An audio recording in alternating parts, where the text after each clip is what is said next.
मैं कमल प्रताप सिंह उपस्थित हूँ उसी वीडियो के दूसरे पार्ट में। आप लोग पढ़ रहे हैं शिक्षा के मनोवैज्ञानिक परिप्रेक्ष्य नामक सेकंड पार्ट, या तो हम कह सकते हैं सेकंड पेपर। उसका हम सेकंड पार्ट पढ़ने वाले हैं।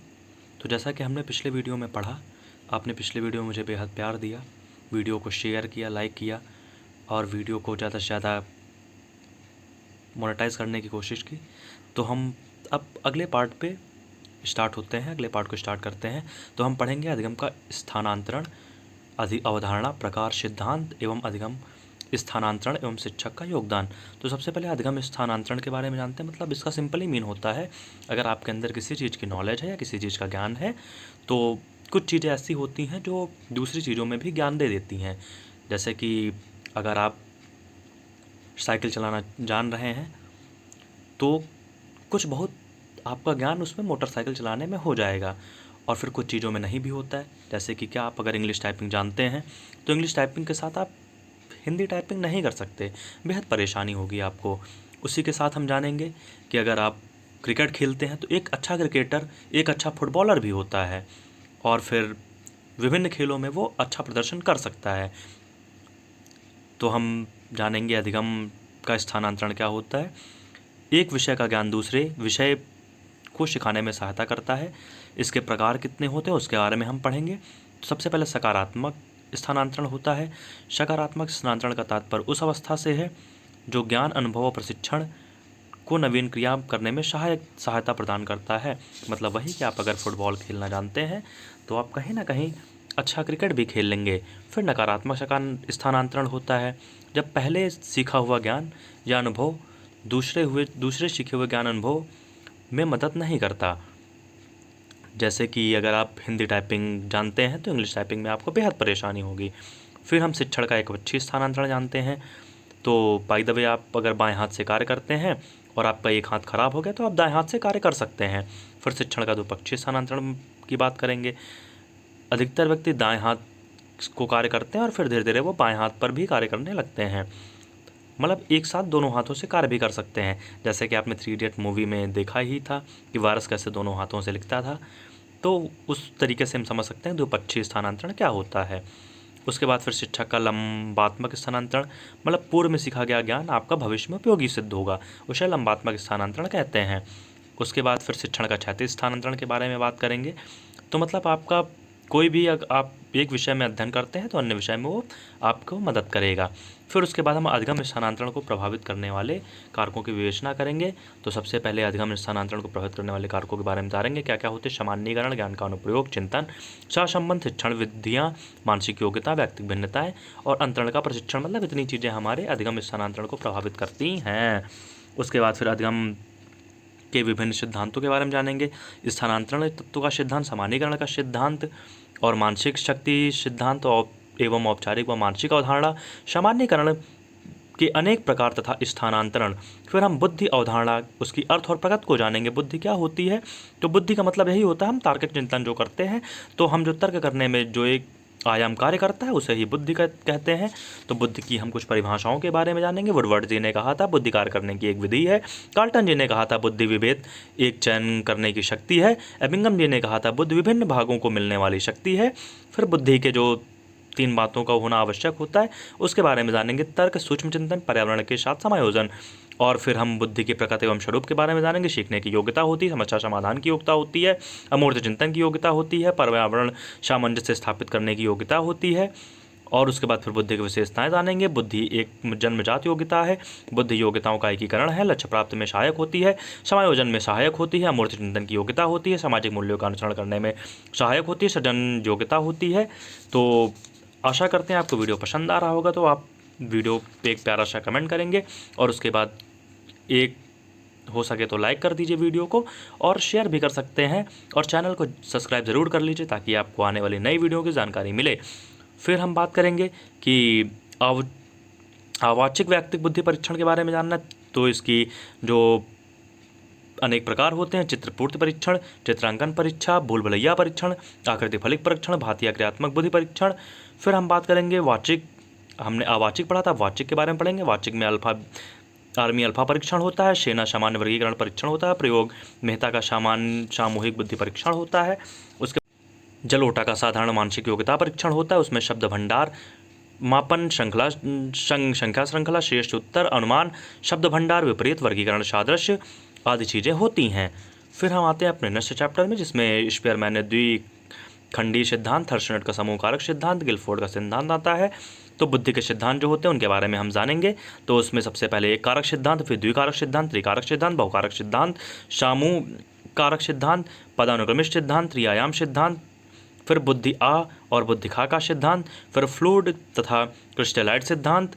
तो अब हम जानेंगे एक कारक द्विकारक सिद्धांत को स्पेयरमैन जी ने दिया है, और स्पेयरमैन जी ने कहा था कि बुद्धि की पहले एक बुद्धि के एक कारक होते हैं जिसमें फैक्टर 2 होते हैं। तो द्विकारक में आपके 2 फैक्टर होते हैं, जी फैक्टर और एस फैक्टर। त्रिकारक में 3 फैक्टर होते हैं, मतलब जी एस होगा, और एक साथ ही एक बुद्धि को कार्य करने के लिए एक और कारक की जरूरत पड़ती है। बहुकारक में बुद्धि के बहुत सारे कारक होते हैं। फिर समूह कारक में सामूहिक रूप से बुद्धि कार्य करती है। पदानुक्रमित कारक में मतलब एक समय पर एक कारक करेगा और फिर दूसरे में ट्रांसफर हो जाएगा। फिर बुद्धि की संरचना के बारे में जानेंगे। तो बुद्धि की संरचना के बारे में हम ज़्यादा बताएंगे नहीं आपको, आप वीडियो को पॉज करके आसानी से पढ़ सकते हैं, क्योंकि ये हम शॉर्ट वीडियो बनाने की कोशिश कर रहे हैं ताकि आपको कम समय में ज़्यादा से ज़्यादा जानकारी मिले और आप बेहतर प्रदर्शन करें। फिर मानसिक आयु की अवधारणा एवं बुद्धिलब्धि बुद्धिमापन के बारे में बात करेंगे। तो बुद्धि परीक्षाओं का अर्थ क्या होता है। बुद्धि को लेकर विद्वानों व मतों में सदैव भिन्न रहे हैं। गाल्टन ने कहा कि सीखने की योग्यता माना है बुद्धि को।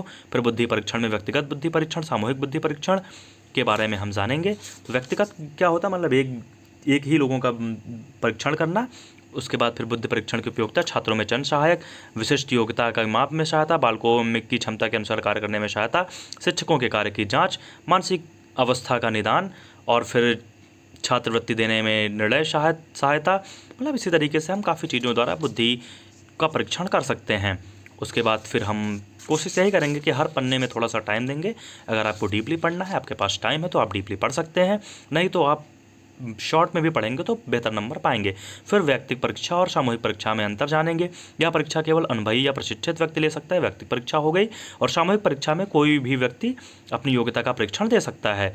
फिर व्यक्तिगत परीक्षण में परीक्षक और परीक्षार्थी का निकट संबंध होता है। सामूहिक परीक्षा में इसमें कोई संबंध नहीं होता है। व्यक्तिगत परीक्षा में छोटे बालकों के लिए अधिक उपयुक्त है, सामूहिक परीक्षा वयस्कों के लिए होती है। इसी तरीके से व्यक्तिगत परीक्षा में परीक्षार्थी अपने कार्य के प्रति सतर्क रहता है, बल्कि सामूहिक परीक्षा में जो परीक्षार्थी होता है वह अपने कर्तव्य के प्रति उदासीन रहता है। फिर हम जानेंगे कि मानसिक आयु व बुद्धिलब्धि क्या होता है। मानसिक आयु का अर्थ होता है, मानसिक आयु बालक की सामान्य मानसिक योग्यता बताती है।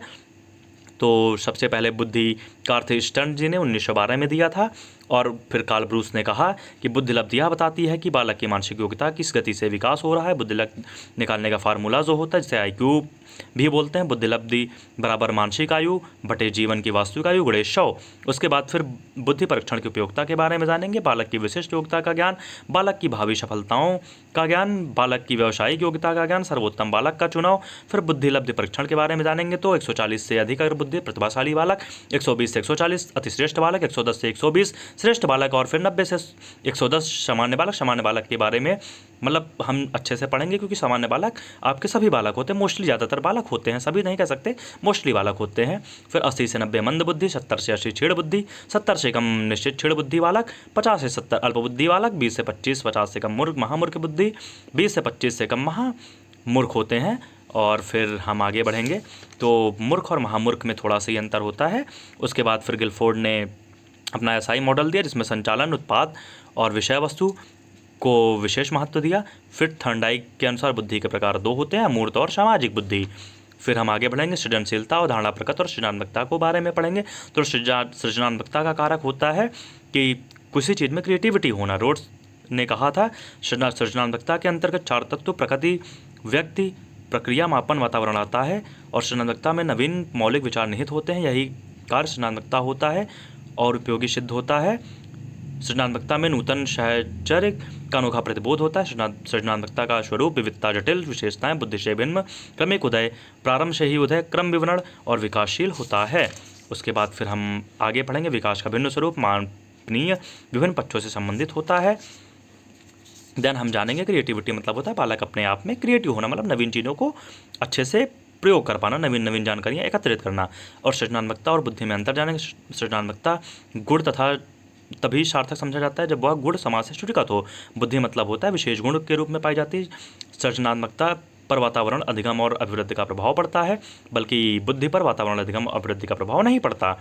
सृजनात्मकता में नए नए कार्य करने क्षमता की शक्ति होती है और बुद्धि समस्या का पूर्ण हल करने के लिए होती है। तो आशा करते हैं आपको वीडियो बेहद पसंद आ रही होगी। अगर पसंद आ रहे तो मित्रों प्यार ज़रूर जताइए वीडियो पे। अब हम सृजनशीलता, संवर्धन तकनीकी, विचार विधियाँ, विचार विनिमय, समस्या समाधान, सामूहिक चर्चा, खेल मार्ग और प्रश्नोत्तरी के बारे में पढ़ेंगे। तो हम जानेंगे सबसे पहले कक्षा का वातावरण में विद्यार्थियों का सृजनात्मक विकास पढ़ेंगे। उत्तर देने की स्वतंत्रता, अहम अभिव्यक्त करने का अवसर, मौलिक लचीलेपन का प्रोत्साहित करना, झिझक व डर को दूर करना, सृजनात्मक अभिव्यक्ति के लिए उचित अवसर व वातावरण प्रदान करना, बच्चों में स्वस्थ आदत का विकास करना, समुदाय के सृजनात्मक साधनों का प्रयोग, अपना उदाहरण एवं आदर्श प्रस्तुत करना, सृजनात्मक चिंतन के अवरोधों से बचना। उसके बाद फिर हम जानेंगे पाठ्यक्रम का उचित आयोजन, मूल्यांकन प्रणाली में सुधार, फिर सृजनात्मकता को विकसित करने के लिए ब्रेनस्टॉर्मिंग का प्रयोग। मतलब ब्रेनस्टॉर्मिंग का मतलब ही होता है मस्तिष्क उद्वहन, मतलब मस्तिष्क की क्रियाओं पर जोर देना। मतलब कि अगर आप कोई चीज़ें कर रहे हो उसमें तार्किक चिंतन ज़्यादा से ज़्यादा करना, इसमें सृजनात्मकता भी आती है, क्रिएटिविटी आती है और आपका व्यक्तित्व बेहतर होना चाहिए। तो मस्तिष्क उद्वहन में आप अगर जितना बेहतर सोच पा रहे हैं उतना ही अच्छा आप बेहतर कर पाएंगे। फिर व्यक्तित्व की बातें करते हैं तो व्यक्तित्व क्या है, उसके बाद फिर व्यक्तित्व के स्वरूप की व्याख्या करनी है, व्यक्तित्व की अवधारणा समझेंगे हम कैसे होते। तो व्यक्तित्व मतलब होता है कि किसी के व्यक्ति के रंग, रूप, लंबाई, चौड़ाई, ऊंचाई व मोटाई अर्थात शारीरिक संरचना से इसका तात्पर्य होता है। फिर व्यक्तित्व शब्द की उत्पत्ति जो है वो अंग्रेजी के शब्द पर्सनालिटी से हुई है, पर्सनालिटी, और फिर हम कह सकते हैं पर्सोना शब्द से हुई है, जिसका अर्थ होता है मास्क या तो फिर मुखौटा। व्यक्तित्व का अर्थ के बारे में जानेंगे तो व्यक्तित्व का अर्थ यही होता है कि हम कैसे कैसे अपनी क्रियाओं को करते हैं और कैसा हमारा जो एक तरीके से हमारा व्यवहार कैसा होता है, और हमारा रंग, चाल ढाल और बाकी जो लंबाई, ऊंचाई है, ये सब व्यक्तित्व पर ही डिपेंड करती है। उसके बाद हम एक डेफिनेशन पढ़ेंगे बिंग व हंट के अनुसार। व्यक्तित्व एक व्यक्ति संपूर्ण व्यवहार, प्रतिमान और इसकी विशेषताओं के योग का उल्लेख करता है। फिर व्यक्तित्व के लक्षणों की स्पष्ट व्याख्या के बारे में पढ़ेंगे, शारीरिक गुण, मानसिक गुण, सामाजिक गुण, संवेगात्मक गुण, यौन भेद। उसके बाद फिर हम व्यक्तित्व के विकास को प्रभावित करने वाले कारक पढ़ेंगे, वर्षानुक्रम का प्रभाव, शारीरिक रचना का प्रभाव, जैविक कारकों का प्रभाव, दैहिक प्रवृत्तियों का प्रभाव। फिर व्यक्तित्व निर्धारण के प्रभावित करने वाले तत्व पढ़ेंगे, जैविक अनुवांशिकता, अंतरस्रावी व लिखा विहीन ग्रंथियाँ, स्नायु मंडल, शारीरिक रचना व स्वास्थ्य, वातावरण, भौतिक वातावरण, सामाजिक वातावरण, परिवार, एंड उसके बाद विद्यालय, पास पड़ोस, आर्थिक स्तर। फिर हम व्यक्तित्व के जैविक अनुवांशिक कारक के बारे में पढ़ेंगे, शारीरिक गठन, बुद्धि, आकर्षणता, शारीरिक दशाएं, यौन की भूमिका, जन्मक्रम, अंतरस्रावी ग्रंथियों का प्रभाव। फिर सामाजिक निर्धारक पढ़ेंगे तो सामाजिक निर्धारक में सबसे पहले प्रारंभिक सामाजिक अनुभव, सामाजिक वंचन, सामाजिक स्वीकृति, परिस्थिति, प्रतीक, परिवार का प्रभाव, सामूहिक प्रभाव के बारे में जानेंगे। फिर उसके बाद हम आगे व्यक्तित्व के दृष्टिकोण, शील गुण एवं दृष्टिकोण के बारे में जानेंगे। तो सबसे पहला क्वेश्चन युंग के विश्लेषणात्मक सिद्धांत को पढ़ेंगे, व्यक्तित्व के विभिन्न पागमों का सिद्धांत पढ़ेंगे, मानवतावादी सिद्धांत, शील गुण का सिद्धांत, व्यक्तित्व के शील गुण के बारे में पढ़ेंगे। तो सबसे पहले फ्रायड का मनोविश्लेषणात्मक सिद्धांत क्या है, ये सिगमंड फ्रायड ने दिया था। इसमें सिगमंड फ्रायड ने मन के 3 घटक बताए हैं और व्यक्तित्व के 3 घटक बताए हैं। इनमें मन के 3 प्रकार बताए हैं, इदम, अहम, परम अहम। और फिर इन्होंने इसके द्वारा मन को भी 3 भागों में बांटा है, चेतन, अर्धचेतन और अचेतन मन। फिर हम मनोविश्लेषण सिद्धांत को पढ़ेंगे जिसको युंग ने दिया है, और युंग ने बताया है कि कैसे मूल प्रवृत्तियां हमारे व्यवहार को या हमारे व्यक्तित्व को प्रभावित करती हैं। मनोसामाजिक सिद्धांत को एरिक्सन ने दिया है, और एरिक्सन ने भी इदम, अहम और ईगो से महत्वपूर्ण बताया है कि व्यक्ति की वास्तविकता और उसके जीवन को संतुलित कैसे बनाया जाए। फिर सामाजिक अधिगम सिद्धांत मिलर और बंडूरा ने दिया है। बंडूरा ने बताया कि कैसे हम व्यक्ति को और उसकी विचारधारा को बदल सकते हैं। बच्चे प्रारंभ में अपने माता पिता तथा बड़े को महत्व देते हैं, फिर धीरे धीरे वो अपने ही क्रियाकलापों से अपने आप को बेहतर मानते हैं। ऐसे मानवतावादी सिद्धांत और सबसे मेन इंपॉर्टेंट शील गुण का सिद्धांत जिसे आलपोर्ट ने दिया। आलपोर्ट ने बताया था कि शील गुण, आपके जो शील गुण होते हैं यही व्यक्तित्व को डिफाइन करते हैं। फिर व्यक्तित्व का मूल्यांकन, निरीक्षण, परिस्थितिजन परीक्षण, प्रश्नावली, व्यक्तित्व परीक्षण और प्रक्षेप तकनीकी के बारे में बात करेंगे। तो प्रक्षेपी विधियाँ, सहचर्य विधियाँ, रचना विधियाँ, पूर्ति विधियाँ, क्रम या पसंद, अभिव्यक्ति विधियाँ, फिर व्यक्तित्व मूल्यांकन की प्रश्नावली विधियों को जानेंगे। बंद प्रश्नावली, खुली प्रश्नावली, सत्य प्रश्नावली और मिश्रित प्रश्नावली इसमें मेन होती हैं। फिर मानसिक स्वच्छता एवं स्वास्थ्य, अर्थ, उद्देश्य, विशेषताएँ, मानसिक स्वास्थ्य के सिद्धांत के बारे में पढ़ेंगे। तो सबसे पहले मानसिक स्वास्थ्य की अर्थ परिभाषा लैंडल ने दिया है। मानसिक स्वास्थ्य का अर्थ होता है वास्तविकता के धरातल पर वातावरण के पर्याप्त सामंजस्य स्थापित करना। कुप्पास्वामी ने इनकी जो परिभाषा थी उसे आप वीडियो पॉज करके पढ़ सकते हैं। फिर हेम्पेल्ड ने कहा है संपूर्ण व्यक्तित्व की पूर्ण एवं संतुलित क्रियाशीलता को मानसिक स्वास्थ्य कहते हैं। फिर बालक के मानसिक स्वास्थ्य के कारण माता पिता परिवार से होता है। माता पिता तथा ममता के प्रभाव से प्रभावित होता है बालक। आत्मनिर्भरता का प्रभाव होता है। कठिनाइयों को झेलने में असमर्थ होता है बालक।